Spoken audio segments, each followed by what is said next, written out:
इस पूरी कायनात में अल्लाह के अलावा मुस्तफ़ा की न हकीकत को कोई जानता है, न मुस्तफ़ा की अजमत को कोई जानता है।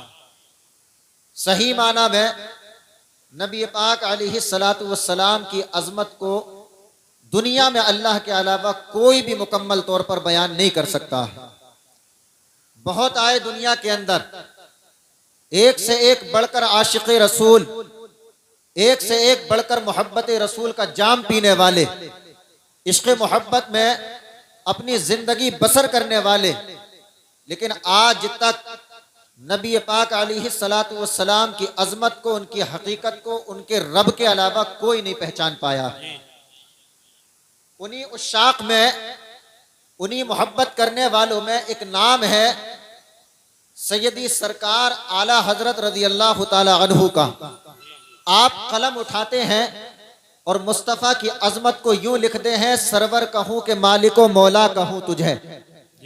या रसूल अल्लाह, सरवर कहूं के मालिको मौला कहूं तुझे, बाग़े खलील का गुले ज़ेबा कहूं तुझे।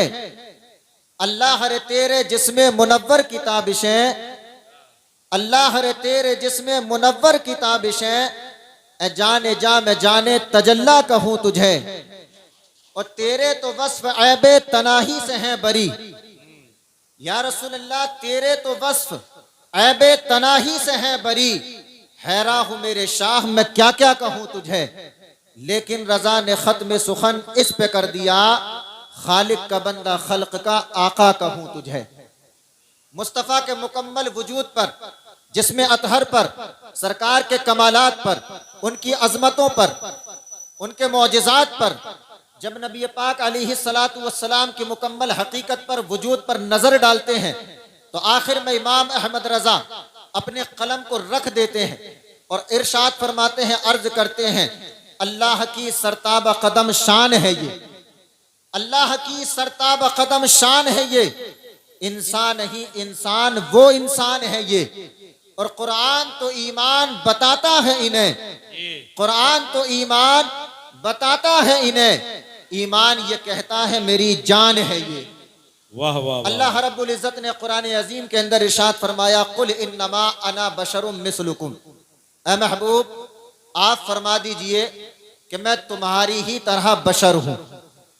ऐ महबूब, आप दुनिया के लोगों को बता दीजिए, आप अपने मानने वालों को बता दीजिए कि मैं तुम्हारी ही तरह बशर हूं, लेकिन फर्क यह है, यूहा इलैया, मेरी तरफ अल्लाह की वही आती है, मेरी तरफ अल्लाह का कलाम आता है, मुझसे अल्लाह वही फरमाता है, मेरी तरफ अल्लाह की वही आती है। बहरहाल नबी पाक अलैहिस्सलातु वस्सलाम ने जब अल्लाह के इस कलाम को दुनिया के सामने पेश किया, दुनिया वालों को बताया कि ऐ दुनिया वालों, मैं तुम्हारी ही तरह बशर हूं।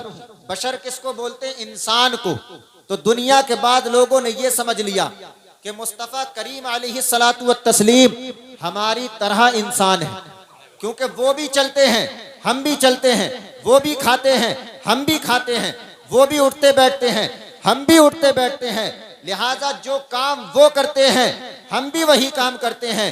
तो उन्होंने धोखे में आकर या जानबूझ करके ये कह दिया कि मुस्तफ़ा हमारी ही तरह बशर है, या बाज़ ने लिख दिया किताबों में कि वो हमारे बड़े भाई हैं, माअज़ल्लाहि रब्बिल आलमीन।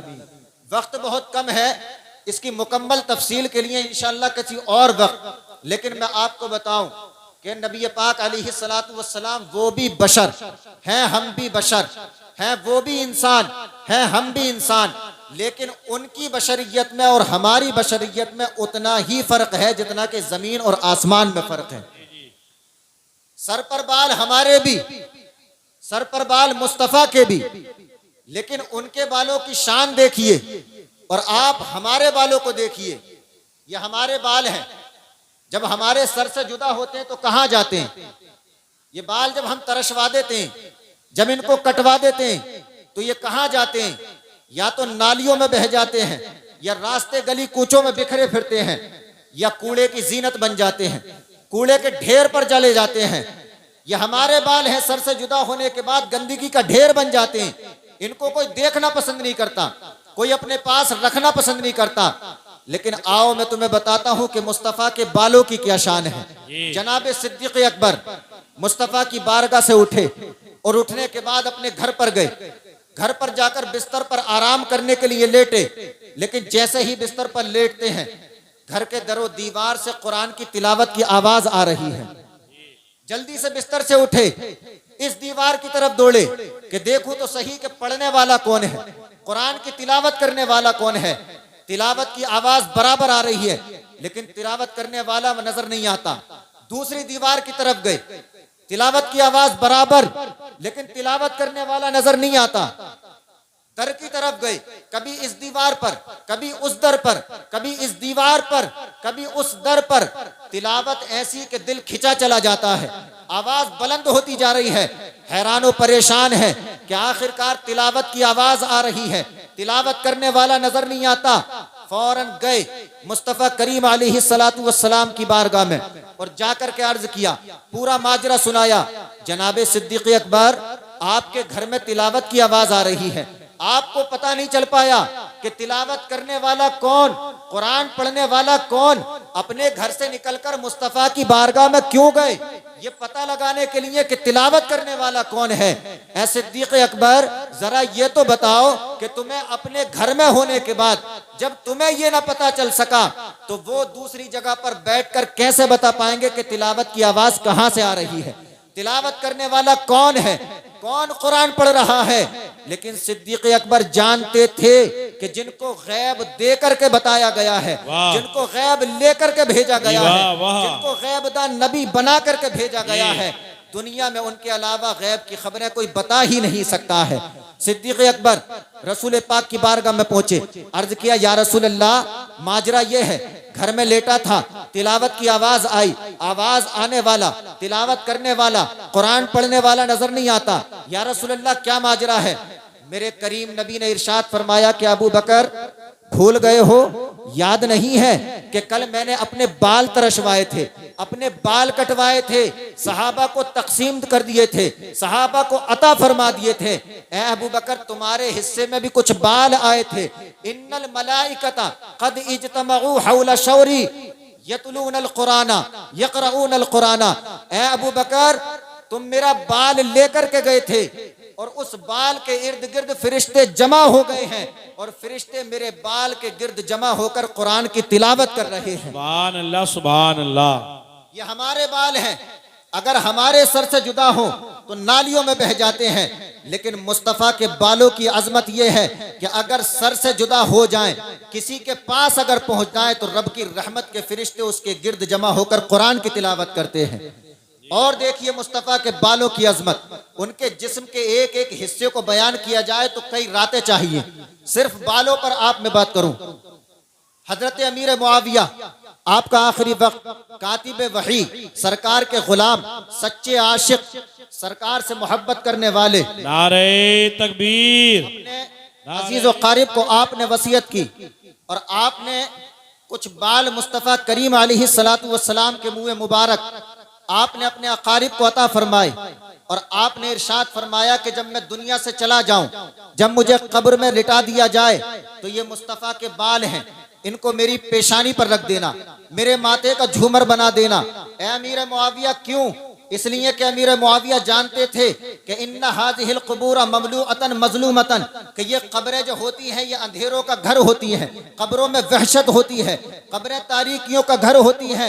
अमीर मुआविया जानते थे कि मेरी कब्र में भी अंधेरा होगा, इसलिए कि इन बालों को, सरकार के मुँह मुबारक को मेरी पेशानी पर रख देना, अल्लाह इन बालों की बरकत से मेरी कब्र में नूर पैदा फरमा देगा। सुभान अल्लाह। ये सरकार के जिस्म मुनव्वर की ताबिशें हैं, ये उनकी अजमतें हैं, ये उनके जिस्मानी कमालात हैं।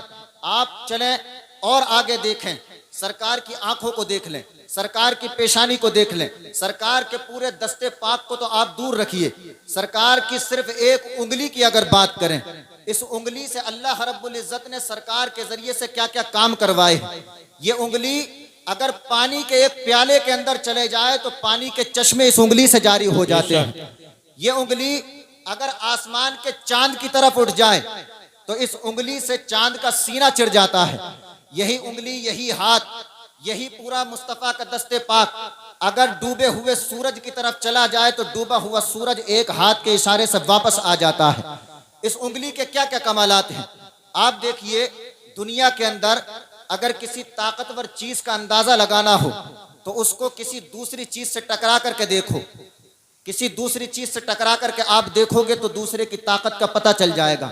मिट्टी, उसकी ताकत का अगर हमें अंदाजा लगाना हो तो उसको पत्थर से टकरा करके देखो। मिट्टी पत्थर से टकराएगी तो धूल बन जाएगी, टूट फूट जाएगी, तो हमें समझ में आ गया कि मिट्टी कमजोर है, पत्थर ज्यादा ताकतवर है। इसी पत्थर को अगर लोहे से टकरा करके देखो तो आप देखेंगे कि लोहा जब पत्थर से टकराएगा तो पत्थर रेजा रेजा हो जाएगा, टूट जाएगा, बिखर जाएगा। तो समझ में आ गया कि लोहा ताकतवर है और पत्थर उससे कमजोर है।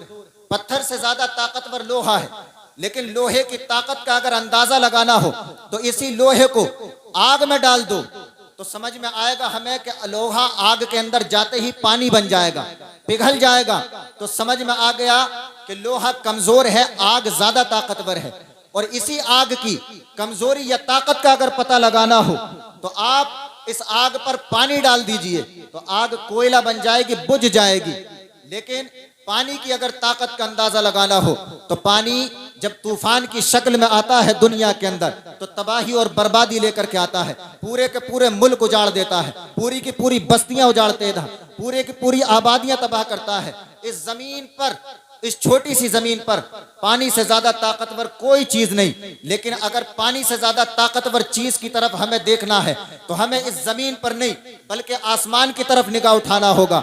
आसमान का चमकता हुआ चांद जब अपनी शुआएं पानी पर डालता है, समंदर की लहरों पर डालता है, तो वो शुआएं हजारों टन पानी समंदर से बाहर निकाल करके फेंक देती है, जिससे सुनामी आती है, मद्दो जज्र आता है, ज्वार भाटा आता है। और अगर उससे भी ज्यादा ताकतवर चीज का अंदाजा लगाना हो तो चांद से ज्यादा ताकतवर चीज है सूरज। सूरज जब अपनी किरणें डालता है तो हजारों टन पानी समंदर से उठाकर फिजा में लहरा देता है। फिजा में जाने के बाद वही पानी बारिश बरस सकता है। तो हमें पता चला कि जमीन से ताकतवर पत्थर, मिट्टी से ज्यादा ताकतवर पत्थर, पत्थर से ज्यादा ताकतवर लोहा, और लोहे से ज्यादा ताकतवर आग, आग से ज्यादा ताकतवर पानी, और पानी से ज्यादा ताकतवर चांद, और चांद से ज्यादा ताकतवर सूरज। लेकिन अगर इस जमीन और आसमान से, सारी चीजों से अगर सबसे ज्यादा ताकतवर चीज का कोई अंदाजा लगाना है, हमें देखना है, तो कहीं और देखने की जरूरत नहीं है, मुस्तफा की सिर्फ इस उंगली के इशारे की तरफ देखो। वाह वाह वाह, जिंदाबाद। यही मुस्तफा की उंगली है। अगर चांद की तरफ उठती है तो वो चांद जो अपनी एक शुआ से हजारों मन पानी समंदर से बाहर निकाल करके फेंक देता है, वही मुस्तफा की एक उंगली के इशारे से फट करके दो हिस्सों में बढ़ जाता है। और यही मुस्तफा का दस्ते पाक है।